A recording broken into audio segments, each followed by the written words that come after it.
கிறிஸ்துவில் அன்பார்ந்த சகோதர சகோதரிகளே, நிக்கோலஸ் ஜேம்ஸ் 1982 டிசம்பர் மாதம் 4ஆம் தேதி பிறந்தவர்.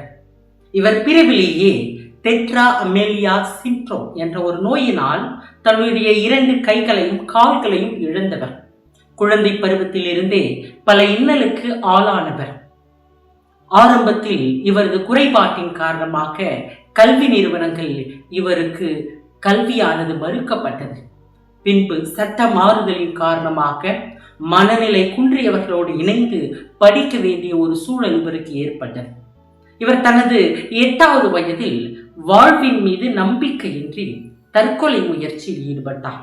பின் தனது பெற்றோர்களின் உடனிருப்பால் மற்றும் அன்பால் வாழ்க்கையிலே ஒரு நம்பிக்கையை பெற்று தனது வாழ்விற்கு தேவையான யாவற்றையும் வேறு ஒருவர் உதவியின்றி தானாகவே அவர் செய்ய ஆரம்பித்தார். தன்னுடைய 17வது வயதில் இவருடைய குறைகளை தாண்டி, இவர் சந்தித்த தடைகளை தாண்டி லைஃப் வித்தவுட் லிமிட் என்னும் ஒரு நிறுவனத்தை இவர் துவங்கினார். இவரது சேவை உணர்வை பார்த்து பலரும் இவருடைய நிறுவனத்திற்கு உதவ முன் வந்தனர். 2005ஆம் ஆண்டு ஆஸ்திரேலியாவினுடைய சிறந்த சமூக சேவகர் என்ற ஒரு விருதை இவர் பெறுகின்றார். 2012ஆம் ஆண்டு இவர் திருமணம் செய்து தனது 21வது வயதில் கணக்கியல் மற்றும் நிதியியல் இரட்டை பட்டப்படிப்பை இவர் முடிக்கின்றார்.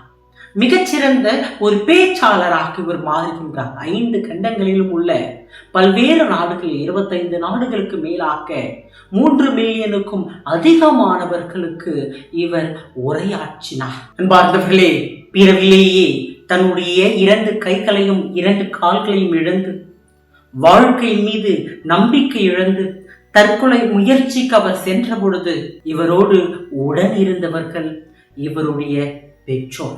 அதனால்தான் இன்றைக்கு பல்வேறு சாதனைகளை நிகழ்த்தி பல விருதுகளை பெற்று மிகச்சிறந்த பேச்சாளராக சேவை உணர்வு கொண்ட மனிதராக திகழ்ந்து உலகம் அறிந்தவராக மாறியிருக்கின்றார். அன்பார்ந்தவர்களே, அன்று அவருடைய பெற்றோர் அவரோடு உடனிருந்து அவருக்கு புது வாழ்வை தந்தார்கள். இந்த வாழ்வின் மீது நம்பிக்கையை தந்தார்கள். கிறிஸ்தவர்களாகிய நம் ஒவ்வொருவருக்கும் நம்முடைய வாழ்வில் நம்மோடு உடனிருந்து ஒரு புதிய நம்பிக்கையை, புதிய வாழ்வை தருபவராக உயிர்த்த ஆண்டவர் இருக்கின்றார் என்பதைத்தான் இன்றைய பாஸ்கா காலத்தினுடைய 2வது ஞாயிற்றுக்கிழமை வாசகங்கள் நமக்கு எடுத்துரைக்கின்றது. இன்றைய நற்செய்தியை வாசிக்கின்ற பொழுது திருத்துதர் தோமா சந்தேகம் கொண்ட ஒரு மனிதர் என நமக்கு நினைக்க தோன்றுகிறது. இயேசுவோடு உடன் வாழ்ந்து அவருடைய போதனைகளை கேட்டு வளர்ந்த ஒரு மனிதர் எப்படி இயேசு உயிர்த்தார் மற்றும் நம் மத்தியில் தோன்றினார் என்பதை நம்பாமல் இருப்பார் என்ற கேள்வியும் நமக்குள் எழுகின்றது. நீர் எங்கே போகின்றீர் என்று எங்களுக்கு தெரியாது. அப்படி இருக்கு, நீ போகும் இடத்திற்கு வழியை எப்படி தெரிந்து கொள்ள முடியும்? யோவான் நற்செய்தி 14ஆம் அதிகாரம் 5ஆம் இறைவசனத்திலே தோமா எடுத்துரைக்கின்றார். இயேசு இறந்த லாசரை காண செல்வோம் என்று சொல்லும்போது தோமா மற்ற சீடர்களிடம் நாமும் அவரோடு செல்வோம், அவரோடு இறப்போம் என்று சொல்லுகிறார். யோவான் நற்செய்தி 11ஆம் அதிகாரம் 16வது வசனம். அப்படி என்றால் மற்ற சீடர்களை காட்டிலும் தோமா ஆண்டவர் மீது நம்பிக்கை கொண்டு வாழ்ந்தவர் என்பது புரிகிறது. பின்பு ஏன் சீடர்கள் தோமாவிடம் ஆண்டவரை கண்டோம் என்று கூறிய போது தோமா அவர்களிடம் அவருடைய கைகளில் ஆணிகளால் ஏற்பட்ட தழும்பை பார்த்து அதில் என் விரலை விட்டு அவர் என் விழாவில் என் கையை இட்டாலன்றி நான் நம்ப மாட்டேன் என்றார். திருத்தூதர்கள் அனைவரும் ஒன்றாக ஒரே அறையில் இருந்த பொழுது தோமா மட்டும் அங்கு இல்லை. அன்று திருத்தூதர்களோடு இல்லாத நிலைதான் அவரை இயேசுவின் மீது சந்தேகம் கொள்ள வைத்திருக்கிறது.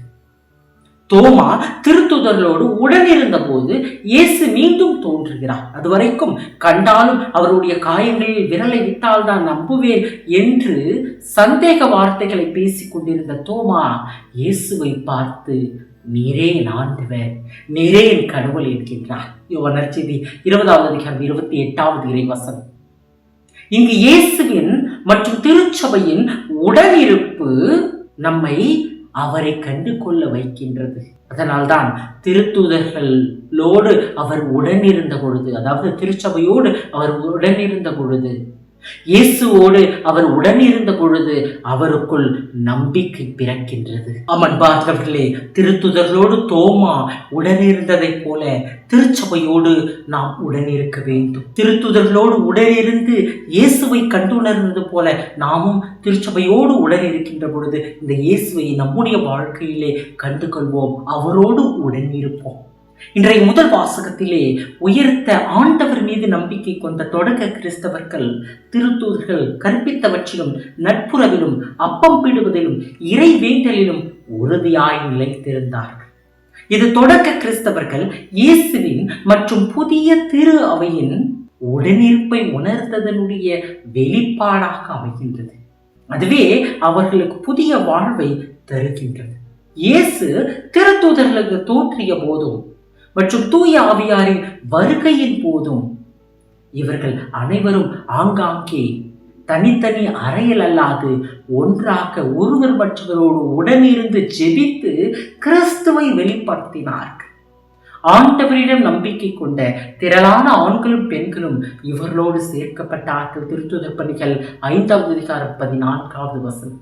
இதுதான் இவர்கள் இயேசுவின் மீது கொண்ட நம்பிக்கையை ஆழப்படுத்தி யாவருக்கும் கிறிஸ்துவை எடுத்துரைத்து அற்புதங்களை நிகழ்த்த காரணமாக அமைகின்றது.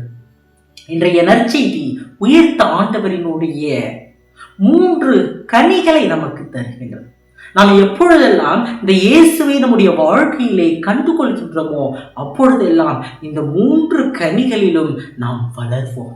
இந்த 3 கனிகளும் நம்முடைய வாழ்வாக மாறும். அதுதான் நமக்கு புதிய ஒரு வாழ்வை தரும். உயர்த்த ஆண்டவரை நம்முடைய வாழ்க்கையிலே நாம் உணர்கின்ற பொழுது, அவருடைய உடனிருப்பிலே வாழ்கின்ற போது நாம் பெறுகின்ற முதல் கனி அமைதி என்னும் கனி. இன்றைய நற்செய்தியிலே தன் சீடர்களுக்கு இயேசு தோன்றிய போது அவர் சொன்ன முதல் வார்த்தை உங்களுக்கு அமைதி உரித்தாக்கு.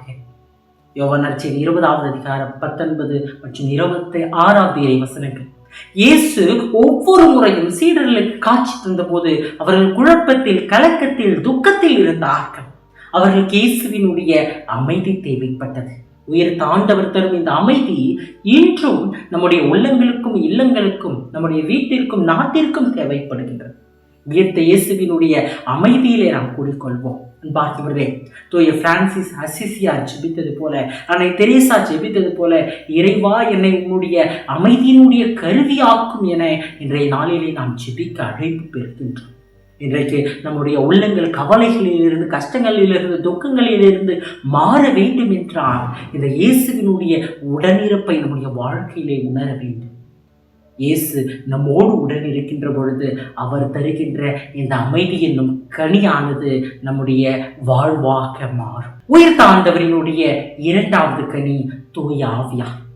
தன் சீடர்களுக்கு காட்சியளித்த போது அவர்கள் மேல் ஊதி தூய ஆவியை பெற்றுக் கொள்ளுங்கள். யோவான் நற்செய்தி 20வது அதிகாரம் 25வது வசனத்திலே குறிப்பிடுகின்றார். தூய ஆவியின் வல்லமையால் மரியின் உதிரத்தில் உதித்து மனுகுல மீட்பிற்காக தன் உயிரை தந்து உயிர்த்து அதே தூய ஆவியை நாம் ஒவ்வொருவரும் பெற்றுக்கொள்வதற்கு இயேசு நமக்கு அருளுகின்றார். அன்பார்ந்தவர்களே, இன்றைக்கு நாம் ஒவ்வொருவருமே இந்த தூய ஆவியினுடைய ஆலயங்களாக வாழ்ந்து கொண்டிருக்கின்றோம். 1 கொரிந்தியர் 6வது அதிகாரம் 19வது இறை வசனம். நாம் ஒவ்வொரு முறையும் இந்த தூய ஆவியானவரினுடைய ஆலயங்களாக இருக்கின்றோம் என்பதை உணர வேண்டும். நம்முடைய திருமொழிக்கின் வழியாக இந்த ஆவியானவரை நாம் பெற்றிருக்கின்றோம். உறுதி புஸ்தல் வழியாக இந்த ஆவியானவரால் நாம் உறுதிப்படுத்தப்பட்டு இருக்கின்றோம். இன்றைக்கு இந்த ஆவியானவர் நம்முள் செயலாற்றி கொண்டிருக்கின்றார் என்பதை பல தருணங்களிலே நாம் உணராமலே வாழ்ந்து கொண்டிருக்கின்றோம். எனவே ஆண்டவர் இயேசுவினுடைய உடனிருப்பு நம்மோடு உடனிருக்கின்ற பொழுதெல்லாம், அவரிலே நாம் வாழ்கின்ற பொழுதெல்லாம் இந்த தூய ஆவி என்னும் கனி நம்முடைய வாழ்வில் நிரந்தரமாக நிலைத்து நிற்கும். இன்றைய நற்செய்தியில் உயர்த்த இயேசுவினுடைய 3வது கனியாக நாம் பார்ப்பது நம்பிக்கை. நம்பிக்கை குன்றியவனே ஏன் ஐயம் கொண்டார்? மத்தேயு 14வது அதிகாரம் 31வது இறை வசனம். என இயேசு கடல் மீது நடக்க முயன்ற தன் சீடரான பேதுருவை பார்த்து கேட்டார். அதே இயேசு கிறிஸ்து உயிர்ப்புக்கு பிறகு தன்னுடைய சீடர்களை பார்த்து, நம்பிக்கை கொண்டோர் பின்வரும் அடையாளங்களை செய்வர், அவர்கள் என் பெயரால் பேய்களை ஓட்டுவர், புதிய மொழிகளை பேசுவர். மார்க்கு நற்செய்தி 16வது அதிகாரம் 17வது வசனம். மேலும் இன்றைய நற்செய்தியே ஐயம் தவிர்த்து நம்பிக்கை கொள். யோவான் நற்செய்தி 20வது அதிகாரம் 27வது வசனம் என தன்னுடைய சீடரான தோமாவை பார்த்து குறிப்பிடுகின்றார். அவர் இயேசுவினுடைய இறப்புக்கு பிறகு அச்சத்தால் மூழ்கி கிடந்த சீடர்கள் இயேசுவினுடைய இந்த தோற்றத்தால் மற்றும் தூய ஆவியினுடைய வருகையினால் நம்பிக்கை கொண்டார்கள். இயேசு தன்னுடைய சீடர்களை மட்டுமல்லாது நாம் ஒவ்வொருவரையும் நம்பிக்கையோடு வாழ அழைப்பு தருகின்றார். தோமா கிறிஸ்தவ ஒன்றிப்பை தவறிவிட்டதால் இயேசுவை பார்க்கின்ற வாய்ப்பை அவர் இழந்தார் மற்றும் அவரது நம்பிக்கையில் அவர் தளர்ந்தார்.